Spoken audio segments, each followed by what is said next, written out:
What if one decade could change everything? The 1990s were wild for music. Bands weren't just making hits, they were changing everything. Pop, alt-rock, you name it, it all exploded. Some of these bands didn't just make noise, they made history. Before Nirvana showed up, rock music on the radio was all about big hair, leather pants, and guitar solos that went on forever.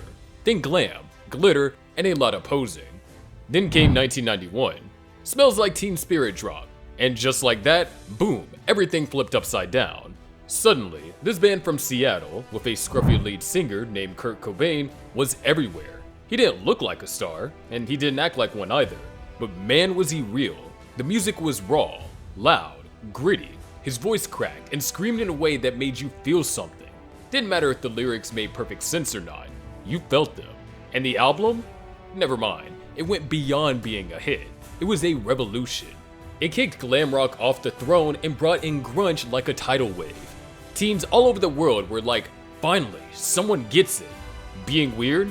Fine. Being emotional? Totally fine. Screaming your guts out into the mic? Go for it. Nirvana made it okay to be messy, to be angry, to not have it all together. And they weren't trying to be cool, they just were. They opened the floodgates for a whole wave of bands that felt more like your friends than rock gods. And if you get it too, hit like and subscribe, because honestly, we're just getting started. Nirvana didn't just break the mold, they set it on fire, and music's been burning ever since. Pearl Jam came up around the same time as Nirvana, but they weren't trying to be the same grunge band in a different flannel. Their vibe? More reflective, more soulful. They weren't screaming just to scream, they were telling stories. Real ones. Take Jeremy, for example. That song hit like a punch to the gut. It was based on a real kid who brought a gun to school. The line, "Jeremy spoke in class today," wasn't just haunting, it was unforgettable. Alive by Pearl Jam is an emotional roller coaster, with Eddie Vedder's raw delivery pulling you into a story of identity, survival, and family secrets. It wasn't just music, it was a connection. Unlike other bands chasing radio hits, Pearl Jam fought for what mattered. Their battle with Ticketmaster over inflated prices showed their commitment to fans. While many grunge bands faded, Pearl Jam endured, staying true to their values and their audience. Album after album, they evolved. They stayed true to who they were. No gimmicks, no sellouts, just music that mattered. And maybe that's why they lasted. Because when you speak from the heart, people stick around to listen. And in the process, it changed the whole game. No matter how young you might be, there's a high chance that Radiohead and their song Creep made it into your ears. That track? It was everywhere. Movies, TV show, late night radio. It found its way into any moment that needed a dose of anxiety. And that line, "I'm a creep, I'm a weirdo, what the hell am I doing here? I don't belong here?" Come on, who hasn't felt that way at least once? Heck, the song was even dissected in Hugh Grant's recent film, Heretic, like it was some kind of sacred text. But here's the twist, Creep wasn't even the thing that made Radiohead legendary. That came later. With OK Computer in 1997, Radiohead completely changed the rules. The album was weird, haunting, and futuristic, almost like a sci-fi movie made out of sound. Songs like Paranoid Android and Karma Police didn't follow any formula, but they pulled you in, made you think, made you feel. Then came Kid A. No guitars, no hooks, barely any lyrics, just layers of sound and emotion. And somehow, it worked too. It was like they rewired how we listen to rock. Radiohead didn't follow trends, they ran away from them. And in doing so, they showed the world that rock didn't have to be loud or flashy.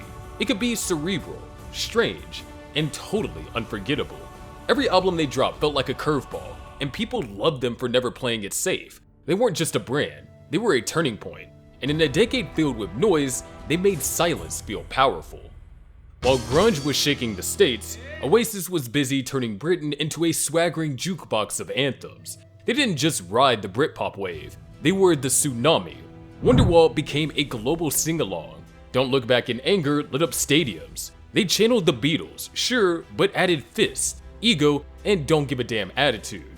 The Gallagher brothers, Liam and Noel, were a walking headline machine. They brawled in the press, insulted rivals, and somehow still turned out classic after classic. Their fights were legendary, their confidence off the charts, but beneath all that bravado were real songs, real feelings, and hooks that refused to leave your brain. Oasis reminded the world that guitar rock didn't have to be brooding or ironic, It could be loud, emotional, and proud. Their debut, Definitely Maybe, kicked down the door. What's the Story, Morning Glory, kept the party going. They gave British youth a soundtrack to shout at the sky with. Love them or hate them, you just couldn't ignore them. Oasis didn't bring back that rock attitude. They made it impossible to forget. And for a moment in the 90s, they were the biggest band on the planet. But we gotta talk about this band next, cause when they first arrived, everyone thought that they were just another band. Nope, Red Hot Chili Peppers were an explosion of funk, punk, and wild energy. No one had ever heard anything quite like them. Flea's bass lines thumped like a heartbeat on fire, while Anthony Kiedis threw out rapid-fire lyrics about love, loss, Los Angeles, and whatever else crossed his wild mind. And yeah, they were shirtless half the time, jumping around like maniacs. But behind that chaos, real unforgettable songs. Under the Bridge stripped it all down. No funk, no rap, just raw pain and melody.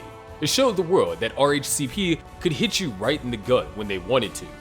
Then you had Give It Away, which was just pure, joyful chaos with a message about generosity buried in the madness. Their 1991 album, Blood Sugar Sex Magic, was a genre-busting masterpiece. It proved that a band could be wild, weird, and still write music that hit home. RHCP didn't follow anyone's rules. They made their own and turned it all into gold. Ask any 90s music lover what was their playlist, and odds are a Backstreet Boys track was in there. Without them, no mix felt complete. They just weren't a boy band. They were the face of 90s pop. Backstreet Boys brought the soul of modern pop into the real world. Emotional, catchy, and radio ready in the best way. They gave us tracks that stuck in your head and stayed in your heart. I Want It That Way, Everybody's Backstreet Back, As Long As You Love Me. Those weren't just hits. They were the soundtrack to a generation. Lyrics like, tell me why, ain't nothing but a heartache. I mean, come on, everyone knew those words, and everyone still know those words. They sold over 100 million records, smashed charts, and sold out stadiums worldwide. Harmonies? Tight. They had the swag, and the ladies fell for it. They helped define what pop music could be, and no one could resist their vibe, nor skip it. Eventually, they went their separate ways. Would have been cool if they stayed forever, right?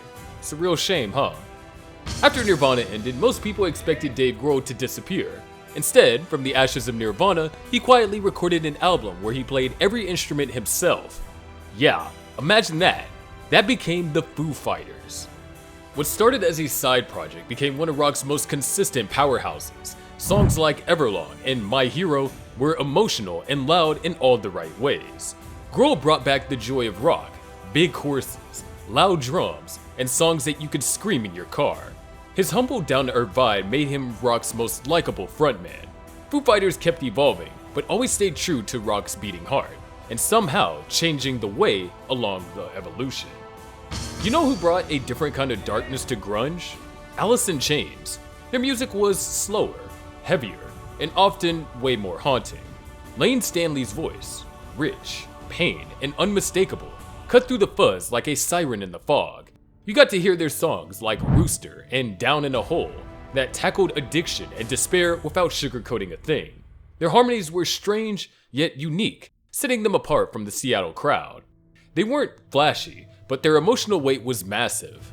Alice in Chains proved grunge didn't have to be fast or loud. It could be heavy with sorrow, thick with truth, and still powerful as hell.